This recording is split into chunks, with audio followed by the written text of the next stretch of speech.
Hello, everybody. First of all, thank you so much to Willie and everybody in AANBA for giving me this wonderful opportunity to speak about Art Nouveau tourism in Europe. It's a great pleasure for me, and I also would like to thank the people that are helping to translate this, to create the subtitles. I'm a huge fan of the work that ANBA is doing in Argentina and in Latin America in general, and I can only congratulate you for all what you have achieved, for all what you're doing in order to cast a light on the rich heritage of Art Nouveau that exists in Latin America and especially in Argentina.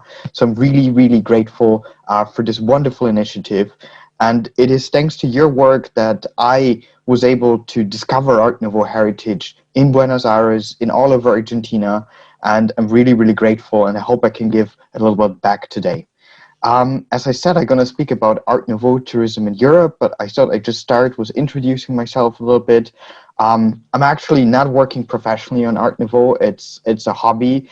I come from a city in the west of Germany that has very few historic buildings and was always felt attracted to old buildings and wanted to find out more. But I went on to study political science. I'm focusing on environmental governance, and I'm actually working for an international environmental organization based here in Germany. But if there is no pandemic, I'm normally spending most of the year traveling around the world. And it turned out to be a pretty good combination with my hobby, because when I was still a student, I was also focusing on history and art history, and specifically on the political and socio-cultural dimension of architecture between 1871 and 1925. But my focus was always on Art Nouveau, and around 2007, I think I became really interested into this. And since then, I have been fortunate enough, thanks to my work, to travel to more than 500 cities in more than 70 countries all over the world. And in more than 200, I've been able to photograph and document Art Nouveau architecture.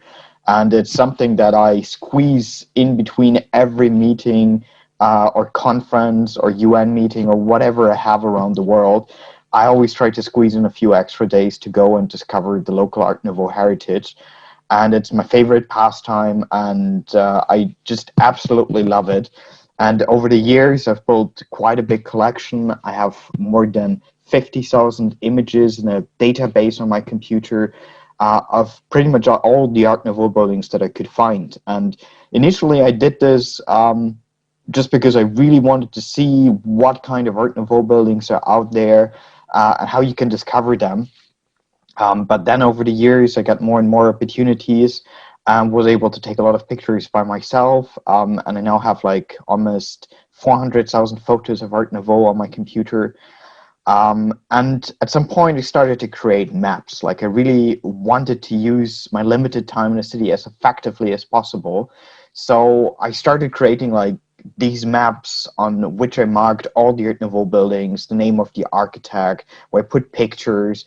And in 2015, sorry, I joined the Rousseau Art Nouveau network. And together with my wonderful friend Jacques Lasserre from Switzerland, who is also an amazing Art Nouveau collector and who actually inspired me over many years to get active in this area. And together with him, we started a project to create a world atlas of Art Nouveau. And our idea was, this is really to map at least every major Art Nouveau building that exists somewhere around the world. We want to help the general public, enthusiasts like us, but also professionals, researchers, like everybody that has an interest in Art Nouveau, to more easily find out where Art Nouveau buildings exist and discover them, enjoy the wonderful beauty of these amazing buildings. And we also want to help with this project to uncover unknown Art Nouveau buildings that are neglected, the little gems, that you can find in so many places around the world, but that you usually don't find because you don't know that they exist. And since we started this project, we have created more than 400 maps. We currently have addresses of around 420 cities in our database. And in 66 countries worldwide, we could prove that Art Nouveau exists. And you can see it here on this map. Art Nouveau is almost everywhere. Like, it's quite astonishing.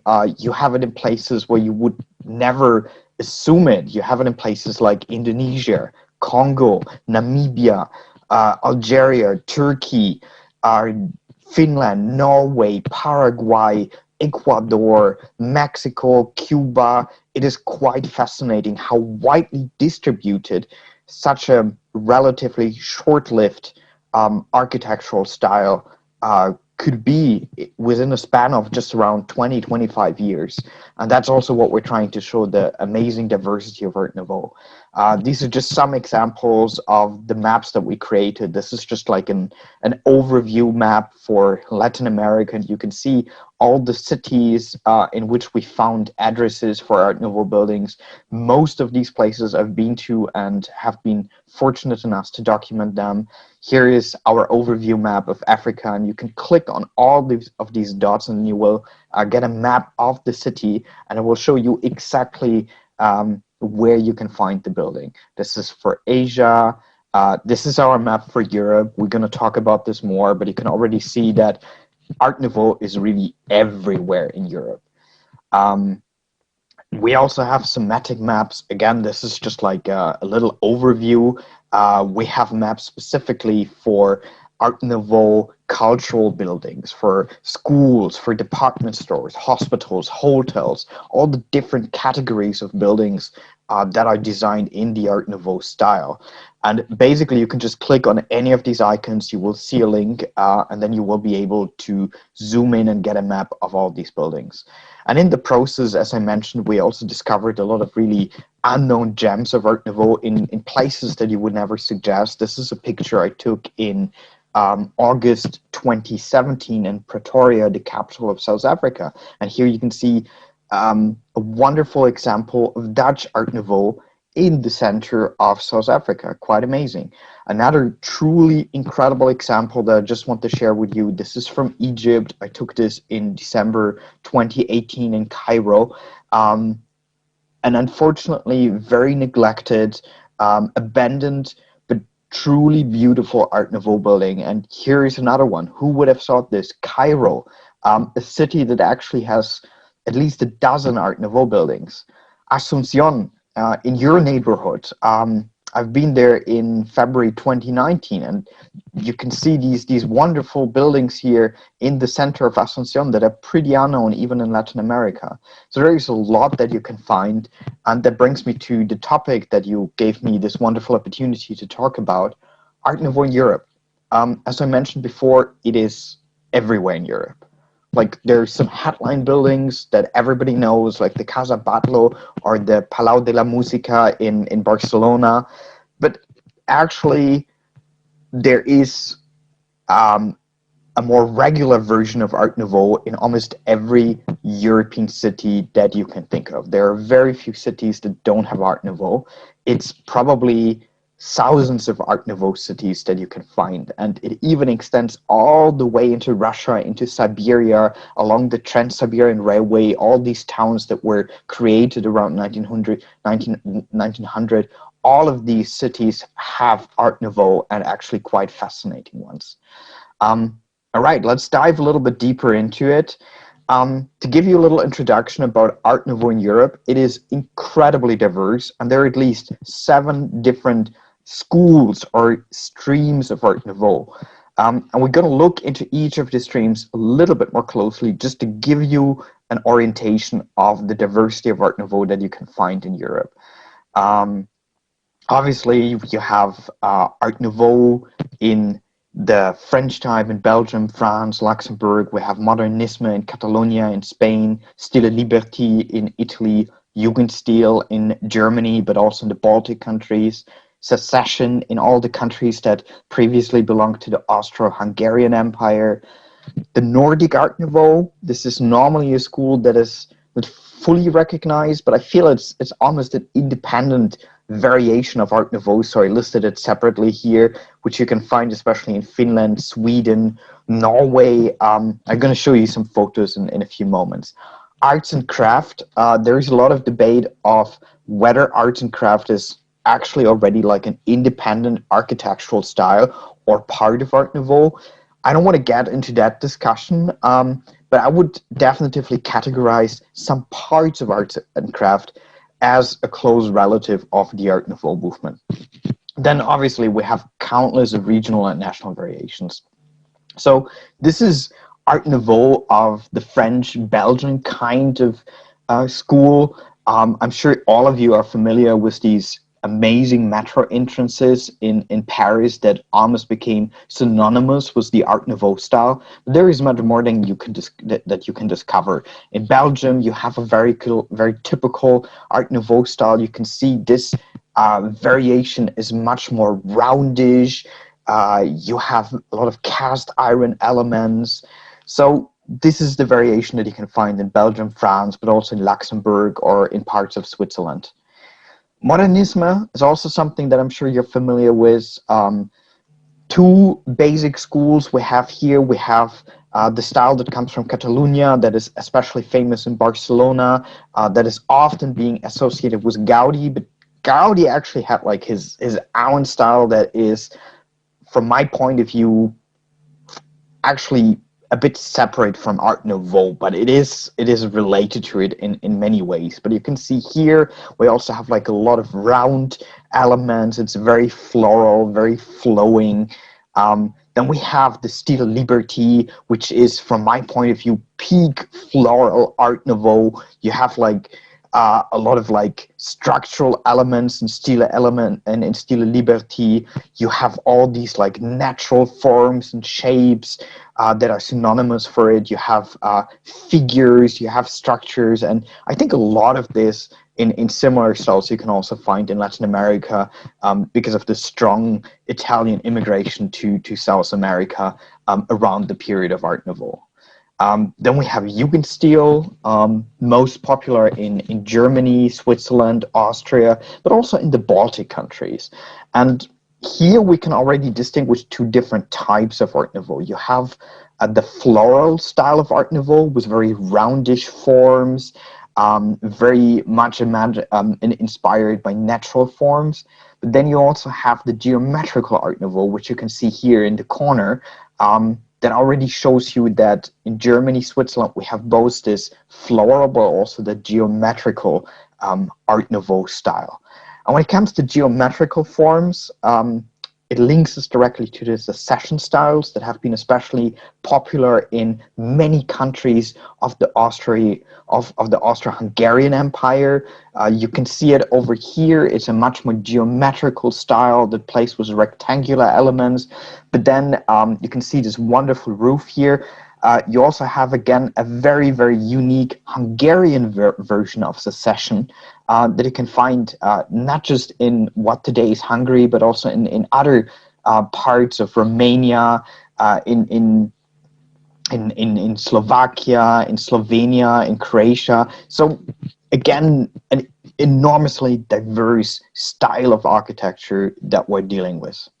Then what I call the Nordic Art Nouveau, you can see it is much more based on a romanticized version of Nordic culture, especially in Finland. This style is incredibly widespread. Helsinki is full of Nordic Art Nouveau buildings. They are being called Jugend there. You can see they almost look like little fortresses. You have like this very defensive kind of character of building. You have figures, ornamentation that is based on the Nordic mythology in it. A very fascinating, very unique style. We could talk about the typology for quite a while, but I think with these pictures you get an idea of this character. And then we have arts and craft.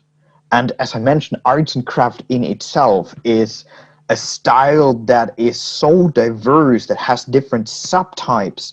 Here in the pictures, you can see examples from the UK, where we can find a lot of examples around London, but also in Scotland. You can see examples from places like Australia. The picture below with the living room, this is actually a hotel in Tasmania, of all places.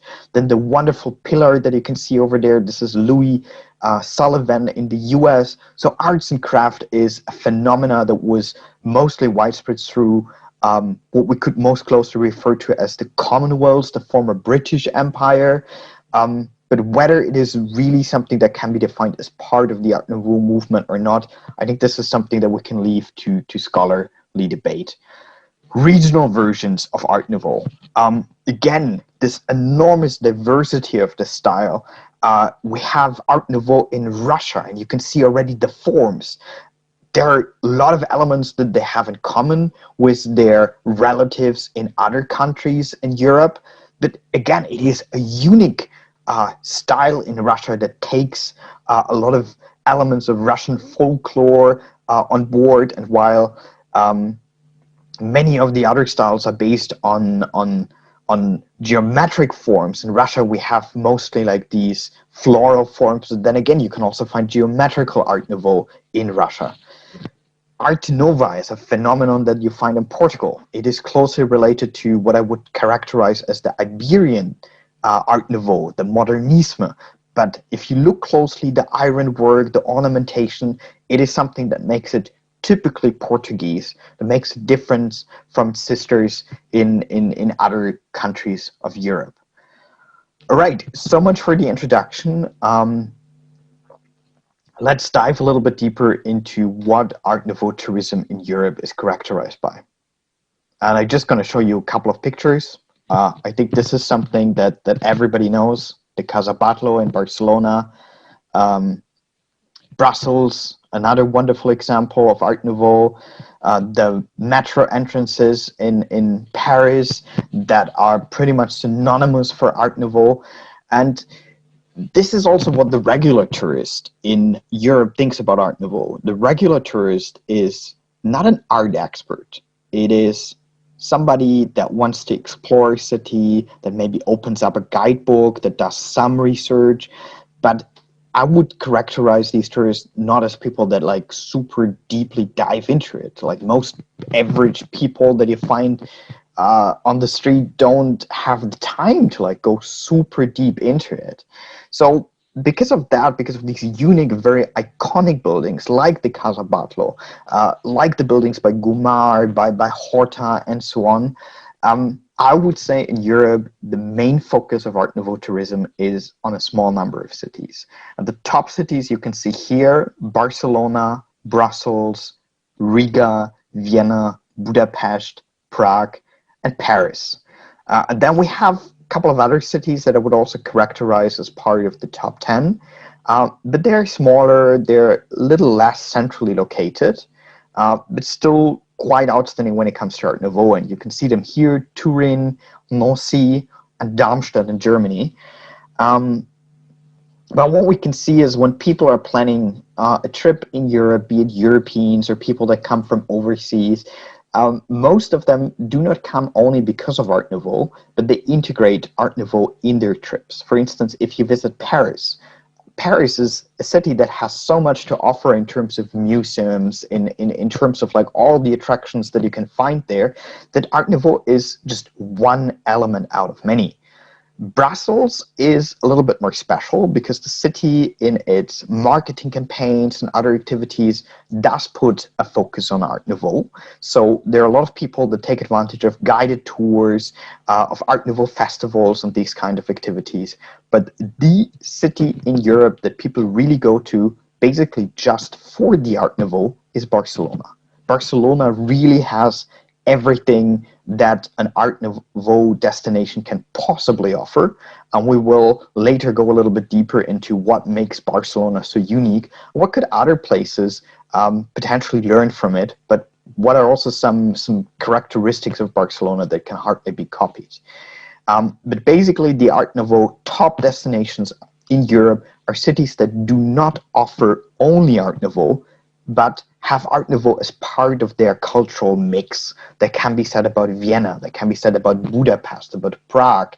So basically these 10 cities are, I would say, the cities where most culturally, architecturally interested tourists, or well, the average tourist would go to visit.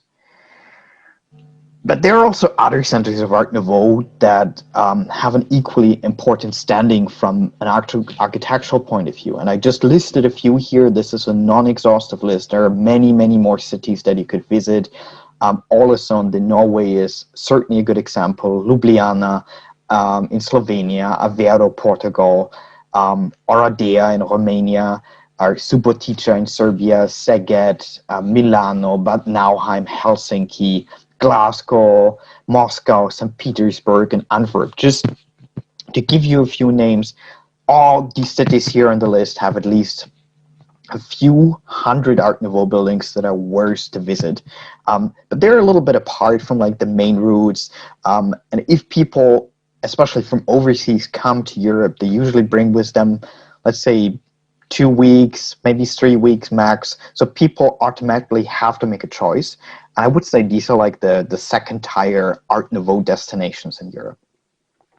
Then there are also a lot of destinations where I would say especially overseas tourists are usually not going to, just because they're a little bit far away, they're not in the center of attention.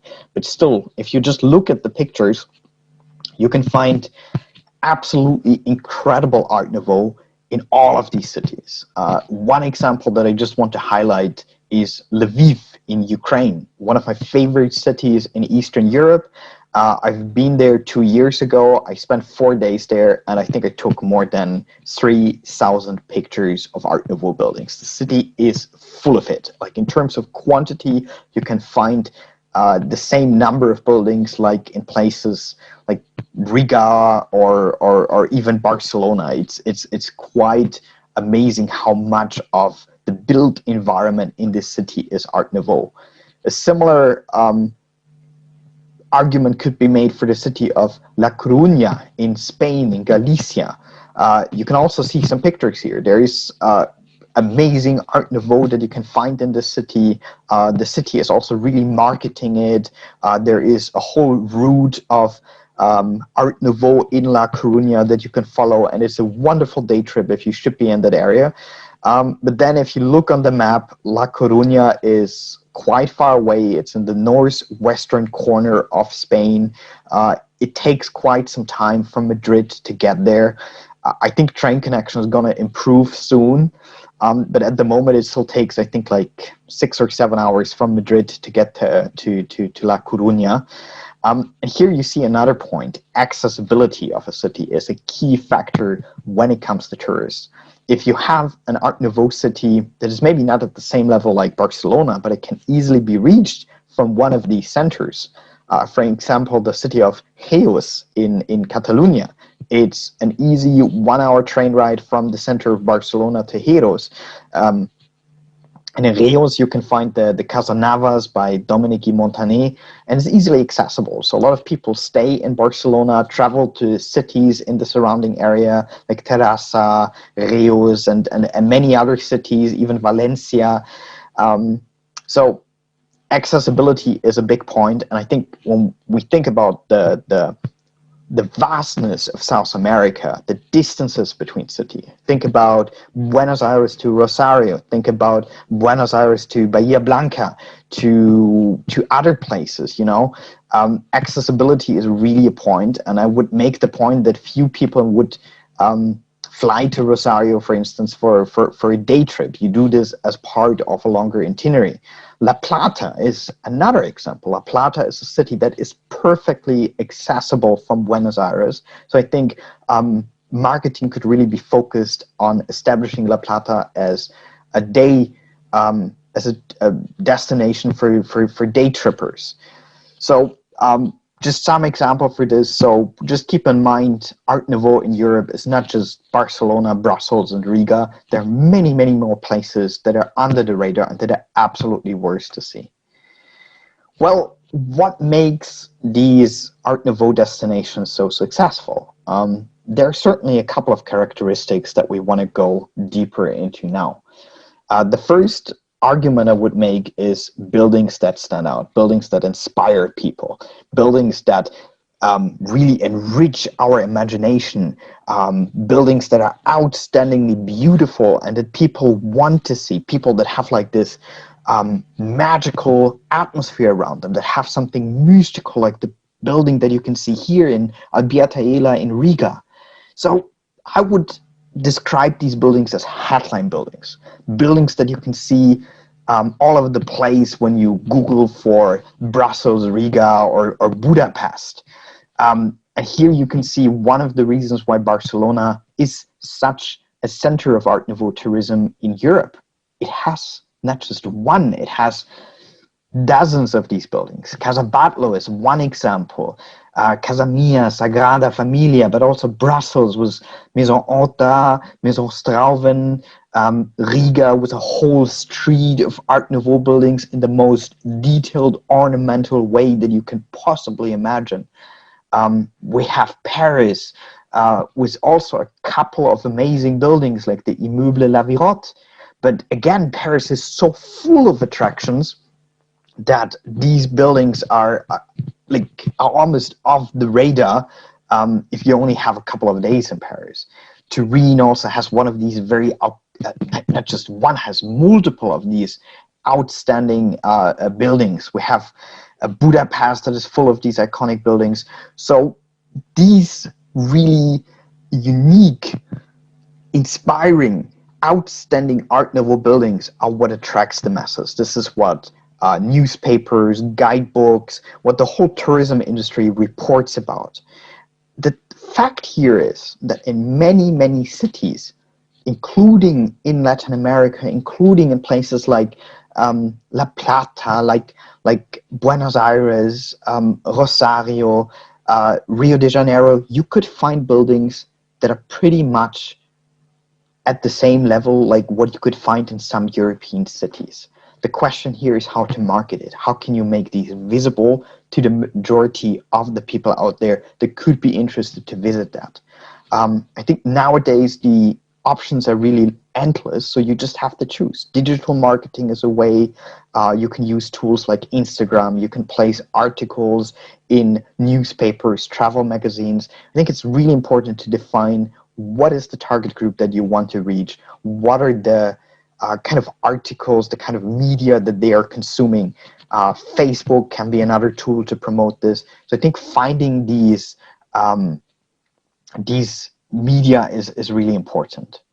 The other factor that stands out, I would call this the Gaudi factor. If you have a famous architect that built a number of these iconic buildings in your city, it is very easy to plan a route around the buildings that these architects have erected. You can see here Gaudi, Dominique Montané, Otto Wagner, Hector Guimont, and in many of these cities, especially in Barcelona, but also in Paris, you can purchase maps, or you even have like mobile apps where you can follow routes to discover all the buildings of this architect. And I think especially in places like Rosario or Buenos Aires, where you have a lot of buildings, you could also build similar routes like this to follow the architectural heritage of, let's say, Virginio Colombo, to just give one example. And actually, when I first came to Buenos Aires, I used the wonderful AANBA Art Nouveau map as a basis to create my own map and to decide what are the buildings that I want to see. And if it wouldn't have been for this amazing map that AANBA has created, I think I would not have been able to find all the buildings, because on the ground in Buenos Aires, there's not so much information, and the city is relatively big. So if you don't know where to find a building, you're not just going to walk over it like you would in places like Barcelona. So I think having a good signaling system, signs, and all these kind of things, a good marketing of these buildings on the ground in the city is essential. All right. Destination marketing. That's like what this is all leading to. And I think there are a lot of factors that you can take into account. And I just want to give you one example of a very small town in Norway that has become almost synonymous for Nordic Art Nouveau, and that is Ålesund. What Ålesund has is not the largest quantity of Art Nouveau buildings, certainly also not the greatest quality of Art Nouveau buildings, but they have some really, really nice and beautifully ornamented Art Nouveau buildings in the city center. And what makes it so unique is that after the fire of 1904, almost the whole town has been erected in Art Nouveau style. And in Norway, they figured out ways how we can market this incredible potential. So what you can see here on the pictures is the Jugendstil Center in the heart of Ålesund. This is a center for Art Nouveau where you can find all kind of information. It's set up in a form of pharmacy. All the furniture, everything inside this wonderful building is still in the original state as it was 120 years ago. And they're using it as like the first stop for tourists that are interested in Art Nouveau. So you could go to the Jugendstil Center, you will find postcards, you will be able to talk to the wonderful staff there. They can give you further information about other Art Nouveau attractions in Ålesund. You can find everything there, from leaflets to brochure. So having this one-stop center of information, I think, is one of the keys for the success of Art Nouveau tourism in Ålesund. But it doesn't stop there. They have a wonderful website that is surrounded by a very effective marketing campaign. So you just have to go on this website and you can find all kind of information about Art Nouveau in Ålesund, but also what other things you can do. On this website, they, for instance, list restaurants in Ålesund. They give you information about what you can do in the surroundings. So it's a very nicely designed, very nicely animated website. And then they also have the advantage that all of cruise ships that are going the Hurtigruten along the coast of Norway frequently stop in Ålesund. So they have a partnership with these cruise ship operators and offer day tours that are specifically catered at cruise ship passengers so that they can discover the city. The disadvantage is if you're in Ålesund on a day when one of these giant cruise ships dock there, the city is basically full of people. Barcelona is experiencing a very similar problem when it comes to over-tourism. I'm going to talk about this later, but this digital marketing campaign or like opportunities like that. They place like a lot of offers on the internet. This is, for instance, targeted for my generation, for millennials, free walking tours where you have guides that show you around the town. So this marketing, I think, is very effectively. They even have like an app that shows you different Art Nouveau attractions in the city. This example here is not from Ålesund. This is from Lima. And I found this when I was there in 2016. And Lima is also not the city that has the largest number or the most impressive buildings in terms of Art Nouveau. It has certainly some really nice gems. But what really surprised me in Lima was that they had these pretty big signage cards on the floor in front of the buildings that signified Lima as part of the European route of Art Nouveau. I'm not sure about like how Lima is exactly connected to the European Art Nouveau route, but this is really something, you know, that it's hard to like not notice when you walk in Lima. So having like a clear signage recognizing buildings, I think is very important. And in this context, I'm also very happy for the work that AANBA is doing in order to recognize Art Nouveau buildings and to attach these placards to Art Nouveau buildings in Buenos Aires. In Europe, we also have a couple of Art Nouveau associations, and I'm just going to introduce you to the biggest of them. We have the RAN, the Rousseau Art Nouveau Network. It was created in 1999 and connects 20 European cities with rich Art Nouveau heritage. It's based in Brussels, and it organizes a number of academic, of expert meetings, but it basically focuses on bringing representatives of different cities that have Art Nouveau heritage together, connecting them with each other, and organize joint projects. And I think this exchange of experiences, this connecting people, city representatives, I think this is very, very important. And I really hope that you can replicate a model like the RAN does here in Europe, in Latin America. And if I can be of any help for that, I would be most happy to join forces with you to make this possible. Then we have another organization that is often mixed up with the RAN. It's the Art Nouveau European Route, but it's actually a separate non-profit organization that is based in Barcelona. It has a very similar profile to the RAN, but it focuses a bit more on promoting the cities that are along what they define as the Art Nouveau European Route. Further to this, they're also publishing a wonderful magazine, Coupe de Fouet, If you haven't heard about it, please Google it. It's a really, really great source of Art Nouveau articles. You can download the PDFs for free. You can sign up. I can only highly recommend this wonderful magazine. Then we also have a couple of regional projects, and they come up from time to time. This is the Art Nouveau Danube Digital Repository project that is funded by the European Union.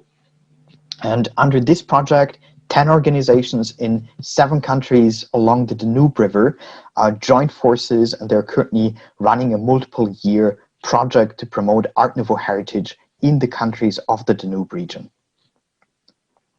Another role that is very important when it comes to Art Nouveau tourism in Europe is those of museums and other institutions. And I just want to show you some examples. These are some activities that the Orta Museum in Brussels is doing. So they have special activities for kids. They even have like an online program during the pandemic in which they do virtual activities to promote Art Nouveau heritage. So you see, you have like these centers that offer a lot of activities that are also interesting, not just for individual travelers, but also for families, for kids. They promote and sensitize people for the beauty of Art Nouveau in a very holistic way. And in Bad Nauheim, a relatively small city, not too far from Frankfurt in the center of Germany, they do an annual Art Nouveau festival. So this is something that normally happens during the summer. People of the local Art Nouveau Association dress up in costumes from the period. They do concerts, they do all kind of activities, and it's really something that, at least on the regional level in that part of Germany, is very popular, and where people from the whole surrounding area come to Bad Nauheim to look on, and at the same time they learn a little bit about the local Art Nouveau heritage. And similar activities are being organized by other institutions in Europe that are listed here. So I think having such a central place that provides people with an opportunity to learn about Art Nouveau, to understand what it is about, but also to have fun, you know, to like bring their family, to do something with kids, to really experience Art Nouveau as something that is for everybody, that is not like something elitist for the art connoisseur, but that is something that everybody can enjoy. I think this is really, really important, and I think a model that could be replicated in Latin America as well. However, there are also some challenges in Europe, especially when it comes to the issue of over-tourism. As you know, European cities are typically relatively small, and especially smaller places like Porto in Portugal comes to mind, but even Prague or Barcelona. These places are seriously suffering from over-tourism. These are the places where millions of tourists come every year, and this is becoming a big, big problem also when it comes to experience. So directing these masses of tourists provides big challenges for many, especially the smaller European cities.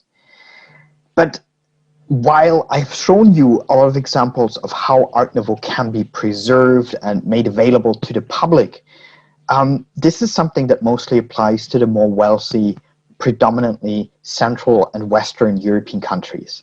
When you go further east to places including Poland, Ukraine, but also Romania, you will find that these countries are rich in Art Nouveau, but the status of preservation is very different. Usually in the capital cities, it's kind of okayish, but if you go out to residential cities, you will see that there is a huge lack of funding, a lack of public interest. And that's a big problem because many beautiful Art Nouveau buildings are seriously crumbling in many places in Eastern Europe. Another problem that we face in Europe, and I think you've seen that, we have a lot of museums, we have a lot of institutions, a lot of associations that are focused on Art Nouveau. But with this whole diversity of institutions that we have here also comes a problem because we don't have a really central information platform that can show the whole diversity of Art Nouveau in Europe.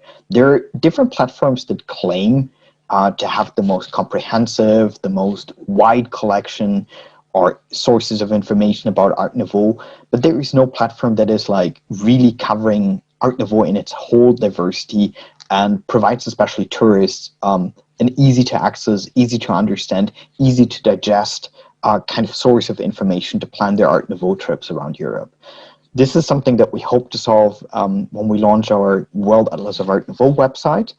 But I think this is something that you could do differently in Latin America. I think in Latin America it would be much easier to create such a central information platform. So I can only encourage you to look into ways to like launch a website and to really promote Art Nouveau as a whole in Latin America and not just focused only on some regional places. Well, that what brings me to the end of my presentation. Thank you so much for your time. Thank you so much to the person that is going to create the subtitles for this. I very, very much appreciate this and apologize for occasionally speaking a little bit too fast. If you have any further questions or any other inquiries, please contact me. My email address is below. Willie also has my contacts. And yeah, I really hope that I can come back to South America as soon as this pandemic is over. I'm seriously tired of being stuck at home. And I absolutely love the diversity of Art Nouveau that you have in your region. I always say when you come to Buenos Aires, you can visit Art Nouveau of so many different styles.